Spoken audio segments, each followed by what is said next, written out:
बिहार के आदमी को लगता है कि खाली जाति बिहार में है, तो बिहार में मोदी के जाति का देखो आदमी है ये नहीं रहा है, तो जाति से कैसे निपट। गांधी जी जब आए होंगे तो जाति नहीं था देश में, तब छुआछूत तो आज से ज्यादा राती से लोग नहीं निपट पा रहे। पिछले 2.5 वर्ष में सबसे ज्यादा यही सवाल हमसे पूछा गया। अच्छा प्रसाद जी, आप तो बहुत राजनीति समझते हैं, बहुत विद्वान हैं, बहुत मेहनत कर रहे हैं, जाति से कैसे निपटिएगा। इससे बड़ा कोई भ्रम फैलाया ही नहीं जा सकता है कि बिहार में हर व्यक्ति जाति पर ही वोट दे रहा है। ये आपको ऐसा लगता है। अगर आपको लग रहा है कि बिहार में हर आदमी जाति पर वोट देता है, प्रशांत जी आपको नहीं गुजारा है, यहाँ कमरे में बैठे हुए जितने लोग हैं, जरा बताइए 6 महीने पहले अभी चुनाव हुआ है, आप लोगों ने वोट दिया है लोकसभा में। लोकसभा में वोट ज्यादातर लोगों ने मोदी के नाम पर दिया है ना भाई, मोदी के नाम पर दिए हैं। तो मोदी के जाति के कितने लोग इस कमरे में बैठे हैं, हमको जरा बता दीजिए। मोदी के जाति के कितने लोग इस कमरे में बैठे हुए हैं। आपने कहा कि हर आदमी जाति पर वोट देता है, तो बिहार में मोदी के जाति का देखो आदमी है ये नहीं रहा है, तो वोट दे कौन रहा है मोदी को। दोनों बात कैसे हो सकती है। आप कह रहे नहीं भाई चलिए मोदी को हिंदू मुसलमान के नाम पर दिया है, राष्ट्रवाद के नाम पर दिया है, प्रधानमंत्री के लिए दिया है, तो ये बताइए क्या 18% जो मुसलमान है जो लालू जी को वोट दिया है, वो लालू जी को काहे वोट दिया है। लालू जी उसके जाति के तो नहीं है, मुसलमानों ने लालू जी को वोट क्यों दिया है। अरे भाई नीतीश जी यहाँ मुख्यमंत्री है, नीतीश जी के जाति के कितने लोग रहते हैं बिहार में, 2% से कम। लालू जी के जाति के कितने लोग रहते हैं, 15%, 16%। ये आपके मन में ऐसा बात बैठा दिया गया है कि हर आदमी जाति पर वोट दे रहा है। बिल्कुल सिरे से इस बात को खारिज कीजिए।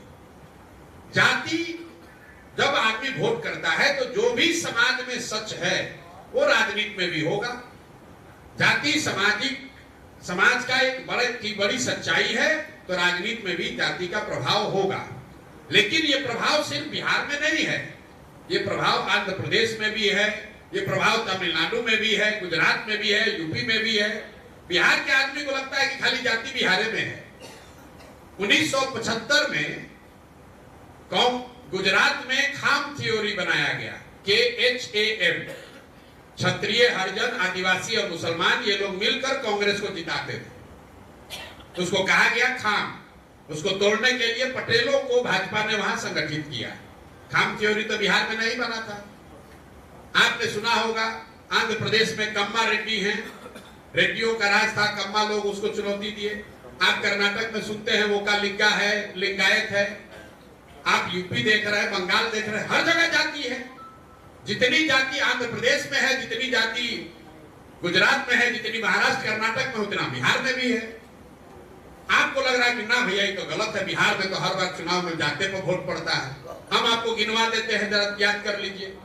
1984 में इसी बिहार में, आप लोग सब लोग याद कर लीजिए, 1984 में इसी बिहार में कांग्रेस पार्टी को बहुत भारी बहुमत मिला। करीब 54 के में 53 सीट वो लोग जीत के आए। आपसे पूछेंगे भाई जाति का इतना प्रभाव है, तो राजीव गांधी की जाति का ज्यादा आदमी तो था नहीं, कैसे जीत गया कांग्रेस। तुरंत आदमी, राजनीतिक आदमी लोग कहेगा कि 1984 में भैया इंदिरा गांधी का जो मृत्यु हुआ था, उससे जो सहानुभूति की लहर बनी, उसी में सब जात पात टूट गया, सब लोग जाके कांग्रेस को वोट दिया। इसको लिख लीजिए भाई एक लाइन।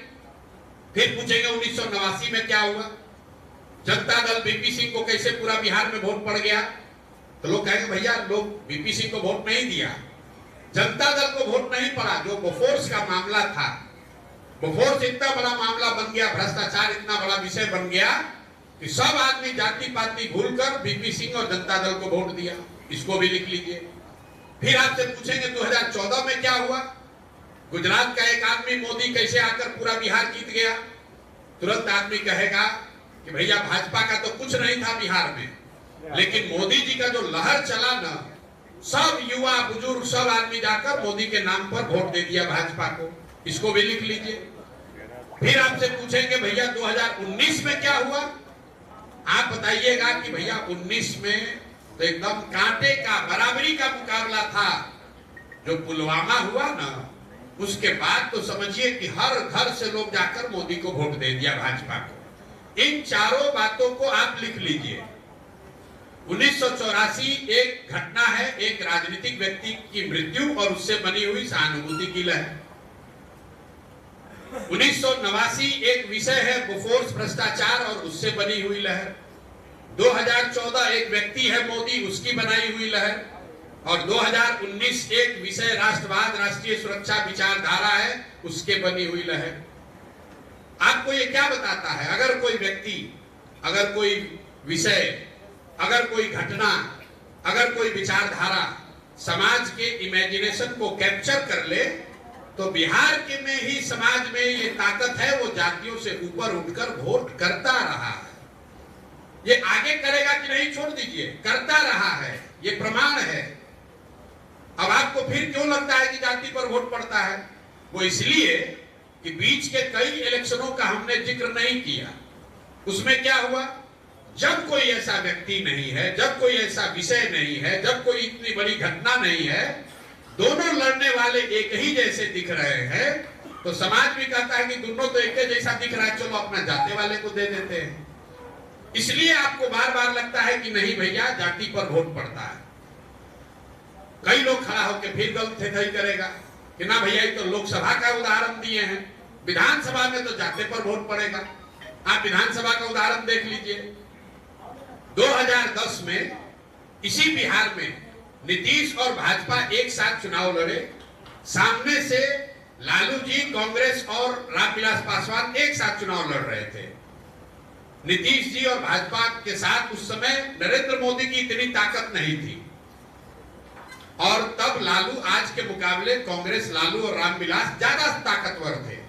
इसके बावजूद एनडीए को, नीतीश और भाजपा के गठबंधन को 206 सीट मिला। आज वही 2020 में वही गठबंधन चुनाव लड़ा। इस बार नीतीश और भाजपा के साथ नरेंद्र मोदी की ताकत भी रही। लालू पहले से कमजोर हुए हैं, कांग्रेस भी कमजोर हुई है, और रामविलास पासवान जी तो उस गठबंधन में थे ही नहीं। इसके बावजूद उसी गठबंधन को 115 सीट आने में दम निकल गया। क्या हुआ? नीतीश और एनडीए के समीकरण के लोग बिहार छोड़कर चले गए? नहीं, ये 206 सीट इसलिए आया था कि बिहार में करीब करीब हर व्यक्ति ये मानता है कि नीतीश कुमार अपने पहले टर्म में 2005 से लेकर 9 में कुछ काम करते हुए, सुधार करते हुए दिखे थे। तो काम का प्रभाव भी था और समीकरण भी था, तो मिलाकर 206 सीट जीते। और जब 2020 में खाली जातीय समीकरण पर गए तो 115 सीट नहीं मिला। लोकसभा और विधानसभा को छोड़िए, अब नीचे आ जाइए पंचायतों में। पिछले चुनाव में 82% मुखिया चुनाव हारा है, सिटिंग मुखिया 82% चुनाव लोग हारे हैं, और 90% से ज्यादा वार्ड सदस्य लोग चुनाव हारे हैं। आप अपने अपने पंचायत में देख लीजिएगा। शायद ही कोई मुखिया 10 में 1 या 2 आदमी रिपीट हुआ है। तो क्या मुखिया जी लोग के जाति का सब लोग छोड़कर उनका पंचायत चला गया है? मेरे भाई, ऐसी बात नहीं है। जाति एक सच्चाई है, जाति एकमात्र सच्चाई नहीं है। समाज में भ्रष्टाचार है तो भ्रष्टाचार आपको राजनीति में दिखेगा। समाज में जाति है तो राजनीति में भी आपको जाति दिखेगी। समाज में अगर बाहुबल का प्रभाव है तो राजनीति में भी उसका प्रभाव दिखेगा। राजनीति समाज का आईना है। अंतिम बात, आपने कहा, कई लोग कहता है भैया जब तक जाति नहीं सुधरेगा बिहार नहीं सुधर सकता है। बिल्कुल गलत बात है। जब आप राजनीति के जरिए समाज का अगुवाई करना चाहते हैं तो आपके पास ये विकल्प नहीं है कि समाज में सब अच्छा हो जाए तब आप राजनीति करने आइएगा। भैया समाज में जाति ना रहे, पैसे का बोलबाला ना रहे, सब कुछ अच्छा हो जाए तब हम राजनीति में आएंगे। तो भैया जब सब अच्छे हो जाएगा तो तुमको राजनीति करने की जरूरत क्या है? जो अच्छा करेगा उसी को राजनीति करना चाहिए। और अगर आप सोचिएगा कि जाति न रहे तब राजनीति करने आएंगे तो ना जाति कभी खत्म होगा ना कभी आप राजनीति करने आइएगा। जो समाज की अच्छाई या बुराई है उसके रहते हुए ही उसका नेतृत्व करना है, उसी का नाम राजनीति है। अगर वो आप नहीं कर सकते हैं तो आपके बस का ये चीज नहीं है कि सब सुधर जाएगा तब हम जगेंगे। गांधी जी जब आए होंगे तो जाति नहीं था देश में, तब छुआछूत तो आज से ज्यादा रहा होगा। ये गलत बात मत सोचिए। दूसरी